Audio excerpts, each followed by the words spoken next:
Wait, what do I do now? I'm just gonna kind of wait around here. La la la la la. Oh, who are you? Are you the mayor? Reese Williams, Mayor of Montedor. It's my great pleasure to welcome you all to our fair city.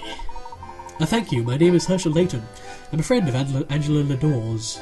I always mess up that name. It's a stupid name. I'm just gonna call her Sharon. Sharon Lador. That's much easier to say. I'm Emmy, and I'm Luke, the lovable little street urchin. My friends and I are investigating the masked gentleman.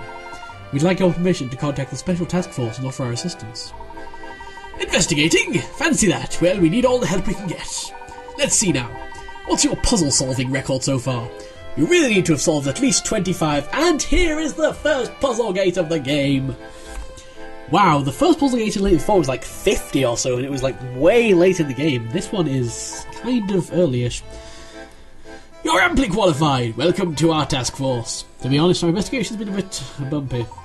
The detectives from London and our chief of police aren't getting along at all. I'm sorry to hear it. I've requested assistance from London, see? I've forgotten their names, but they seem a sharp lot. Ah yes, our strategy meeting is about to begin, I think. Please go on in and enjoy the meeting. If you could defuse the situation, I would be incredibly grateful. Detectives from London, eh? I wonder who they could be. Any guesses? Any guesses at all, guys? Any guesses at all? Come on, any guesses? Come on. I'll give you one guess as to who these people could possibly be. It's him! I can't remember his name, but you know it's him. Pretty much knew it would be him. That's the important thing. He's like Inspector Grosky, I think his name is. Poke him! It's poke him! Poke him in the butt! Poke! What are you doing poking me in the gut? Oh, it's Emmy and Layton, and a little chap too. Little chap? I'm not a child. I'm Luke Triton, apprentice to Professor Layton. Oh, Luke's actually kind of angry there. Ah, of course. Inspector Grosky. We should have known it was you. How did you get in here with all the competent police officers? Emmy, how rude. If you're not careful, you might end up hurting my feelings. Guess I'll have to turn to my arrest record at Scotland Yard to cheer me up. And how many of those arrests came with the Professor's help? About half? Yeah, I suppose that sounds about right. Good to see you too, Emmy. Professor Layton, I presume. Bloom. Detective Inspector Leonard Bloom, Senior Detective at Scotland Yard. That's quite the title. Herschel Layton, how do you do? Wow. This must be a really big case to call in Scotland Yard's finest. I guess so. I wonder how the local police feel about bringing in external help. How did all these people get into my briefing room? Sounds like that's exactly what they think. Where's my tea? Chief Inspector Sheffield, may I introduce Professor Herschel Layton? Where's my tea? Scotland Yard has solved many difficult cases with his assistance. I assure you, any help he can offer will be invaluable to us. All right then. Just make sure he doesn't get in the way. Now, if we're done with the pleasantries, I'd like to get on with solving this case. A new episode has been added to the trunk. Grosky runs rampant. Oh god, an episode of Grosky. We have to watch this straight away. We really do. Do unflinching... unflinching? It's not even a word. Do unflinching determination and a vast mound of chest hair amount to the sum of their parts? What, unflinching determination and a vast amount of chest hair? With Grosky on the beat, it's hard to tell. Oh, this should be good. Are we back in... Oh no, we are in Montedor. Montedor at last! Now where is this devious villain that's been menacing the city, eh? You there, stop in the name of the yard. Yes, how may I be of assistance, sir? Inspector Clamp Grosky. I was hoping you could tell me about this masked mantelpiece or what have you. Oh, I believe you mean gentleman. I am honoured that Scotland Yard would take an interest. Let's cut to the chase. Tell me what's going on in the city. I'll make short work of this scumbag. Well, simply put, a strange man has stolen the symbol of our city, the Mask of Chaos, and is using it to commit nefarious deeds. He calls himself the Masked Gentleman and claims to act miracles, but I would sooner call them nightmares. Nightmares, you say? Well, we can't let that go unchecked, can we? That rascal toying with innocent citizens? It may interest you to know there's a special task force been established at the City Hall. Why not contact them? So they're at the City Hall, eh? Watch your step, Masked Gentleman. Justice will be served piping hot. So he's not actually been called here by Monte d'Or. He's actually just come up on vacation or something. And then he's like... I don't even know anymore. I believe that's the wrong... Oh, he's out of sight already. That's not the wrong direction at all. Like, that way, or, well, left on the screen, is... Oh, okay, he must have gone, like, somewhere we've not been. I don't know. Well, that was random. That was very, very random. So, we have here gathered Monte d'Or's finest detectives, and Grosky, and Layton, because he's not really a detective. He's just some guy, you know.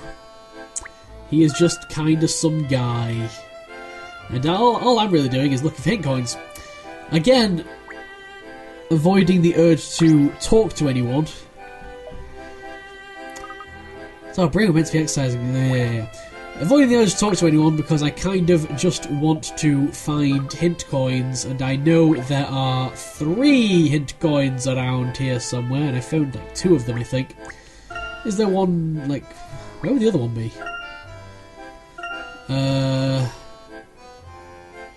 This is a mighty fine question, because I've pretty much examined everything that is relatively interesting.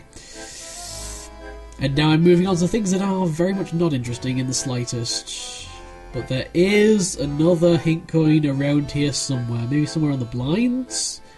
No. Chair? No. That thing back there? No. But I don't want to carry on because then I'll forget about it. Unless I actually did get 3 and I just kind of forgot about it, which is actually very much in character for me. I guess. One quick scan of the room. Let's just do this a little bit. Is there anything around here that I've not investigated? No. Well then. So I've already talked to you, so screw you. What about you there? When you're ready to start, talk to Chief Inspector Sheffield and take your seat. Yeah, I can only assume that it might be something like behind him or something. Like, would that? No, that's talking to him. Right, are you ready to get this meeting started? Not got any other business, have you? Because this is going to take a while. Well, let's going to move on to the next part of the game then, I guess. Park yourself in a seat, and we shall begin. Let's not drag this out any longer than we need to. Grab a seat and sit in it.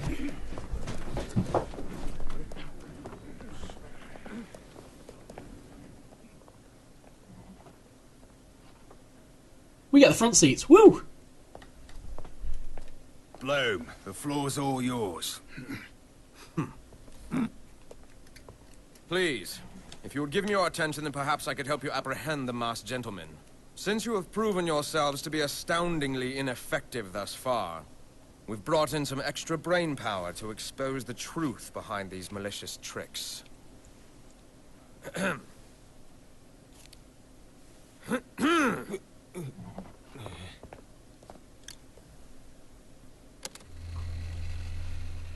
This masked buffoon has made 4 appearances. We will now dissect each one carefully.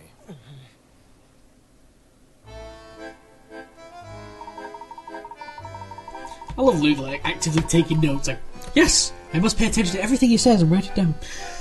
By demystifying the masked gentleman's crimes, we aim to learn his methods and use that knowledge to track him down.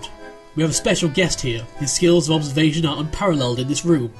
Professor Layton, if you would. Of course, where would you like to start? Let's start with the most straightforward case, the people who turned into horses. Yeah, that's the straightforward case, yeah. I understand there were witnesses. Perhaps I should fill you in on what we know. So we're going to have to figure this out now. We have statements taken from witnesses at the scene. Okay, let's go. Come on, move it. I will now summarise the witness statements and present some relevant evidence. Pay close attention. The incident occurred at night. The carnival's main attraction, the nightly parade, was in full swing. As the parade approached a bend in the road near the shopping district, the masked gentleman appeared. Presumably the area was full of tourists. Yes, just as the masked gentleman has planned. A flash lit up the sky and the crowd looked up to see the gentleman stood high above them on a ledge. According to our reports, he snapped his fingers and the light intensified, blinding the onlookers. Suddenly, horses!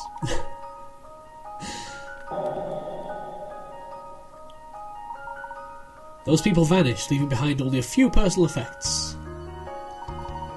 Detective Bloom, do you have a theory as to what really happened that night? Yes, I do.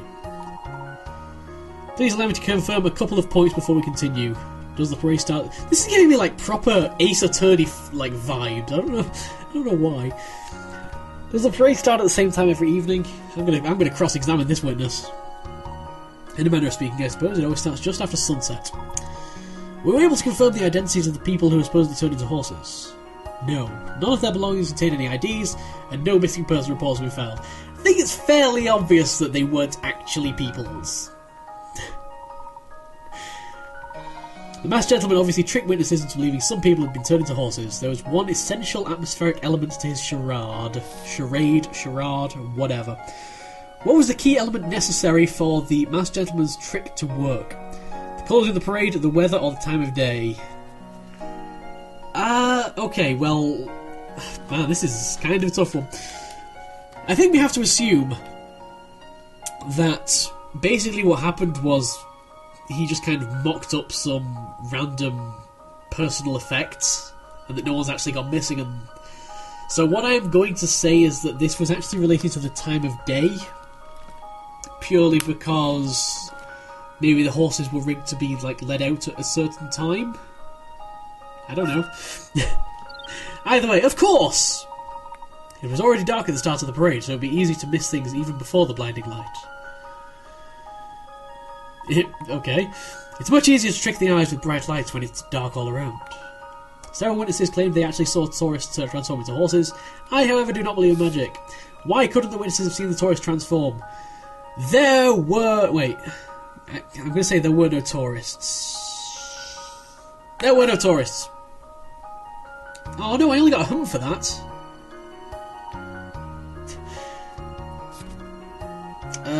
The witnesses ran away.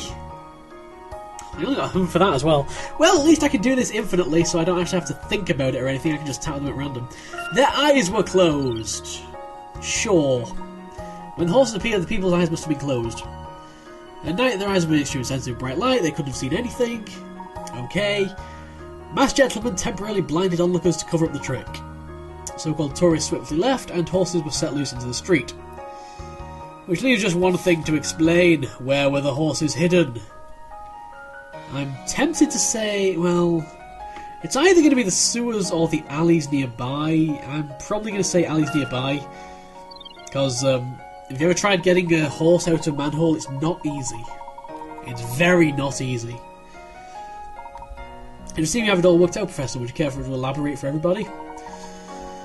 Not really. If they've not caught up, then they're idiots and they should just be fired from the police force, honestly. The key to this miracle is in its location. I thought before we said the key to the miracle was the time of day. Keep up with yourself, Layton. The shopping district is full of little alleys, and that particular area is isolated by a bend in the road. Just before the incident, everyone was absorbed in the parade. No one paid attention to the dark alleys. A bright light appeared suddenly, blinding the crowd, and horses were released from the alleys. At the same time, people disguised as tourists dropped some props and went to hide in the alleys. How many people must it have taken to, like, set this up? By the time the witnesses could see clearly again, all they beheld were the horses. Amazing. Well, there's no evidence that the masked gentleman has accomplices planted among the tourists. Well, isn't it suspicious that the belongings found at the farm contained no form of identification? If these people would have been genuine tourists, their families would have reported them missing.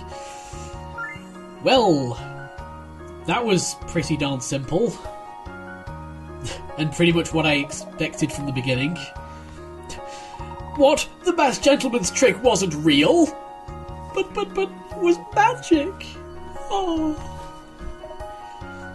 Alright man, let's have a breather. Come and see me again when you're ready to go on.